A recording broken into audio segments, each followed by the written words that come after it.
Shabbat Shalom. Recently, someone was describing her apartment to me. She rented a studio on the Upper West Side that seemed fine at first sight, but turned out to be dark and depressing. Soon after, a friend of hers moved to the same street and sailed into a great studio apartment with a view of the park, for a similar cost, no less. She said to me, "I'm happy for her. I really am." Quickly followed by, "It just doesn't seem fair." Life isn't fair. We know this, and yet we are still miffed when encountering unfairness, especially when it comes to our perception that others have more than us or have it easier than we do. We had to work hard. Why don't they? We had to make difficult trade-offs. So why didn't they have to choose? We didn't get into the school that we worked so hard to attend. So why did they easily gain admission to their first choice? We had to experience the trials and tribulations of dating. So why was it so easy for them to meet their person? We started at such and such a salary. Why do they get to start higher? It doesn't even matter that in all of these circumstances, their good fortune does not have any effect on our reality or our circumstances. If someone gets a higher salary than you, how does this even affect your life? It doesn't. And yet, most of us resent the idea that someone has it easier or better than we do. It's like that cultural pie that's always spoken about as a way of describing personal gain. We need to get our piece of the pie, and there is only a limited amount. Remember last month when the blizzard was forecast? How quickly all the shelves at Trader Joe's emptied? Someone even described to me the wicked glee that they felt while in the checkout line with a full grocery cart, seeing all of the people looking with dismay at the bare shelves. Not only do we want our slice of pie, we may want yours as well.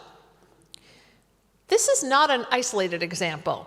Think about all of the tissue and Clorox we hoarded during COVID. We are living in a time of me, myself, and I. When what do I want is the leading question. The dominant culture encourages this self-centered thinking. It even rewards it, training us to be in an us and them mindset. But the metaphor of pie isn't apt. As Jews, our survival has always depended on centering the needs of others alongside of our own. When our people were redeemed from slavery, it was a communal experience. No single person walked out of Egypt alone. We were redeemed together as a family, a tribe, Am Yisrael. Mitzrayim, the Hebrew word for Egypt, means narrow place. Slavery was a life of narrowness, of fear and scarcity. But the story of Exodus is one about moving towards freedom and expansion. In the desert, the Israelites built the Mishkan, the holy tabernacle. An artisan named Bezalel fashioned 2 gold cherubim, angelic figures with wings spread out above the ark. Bezalel placed these cherubim so that they faced one another, panim al panim, face to face. And thus, the holiest place in the tabernacle did not present an image of hierarchical power. Hahefech, rather, it underscored the opposite image, in which 2 figures faced one another. The Torah teaches us to love our neighbor as ourselves. In today's moment, this feels almost countercultural. Ahavta re'echa kamocha, love your neighbor as yourself. We need to love ourselves, but not just ourselves. To value the other's needs as highly as our own. Not just the others who are closest to us and for whom we feel responsible, but for those beyond our immediate circles of care. What a radically different approach. In this week's Torah portion, Tzav, we are told that certain offerings cannot be kept until the next day. What remains must be burned. We are not meant to hold on, to hoard, to accumulate beyond what is needed.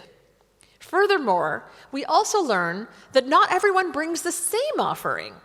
Some bring more, some bring less, yet each offering is as meaningful and worthy as the others. It is not expected or meant to be divided up into equal, fair portions. That's not how life works.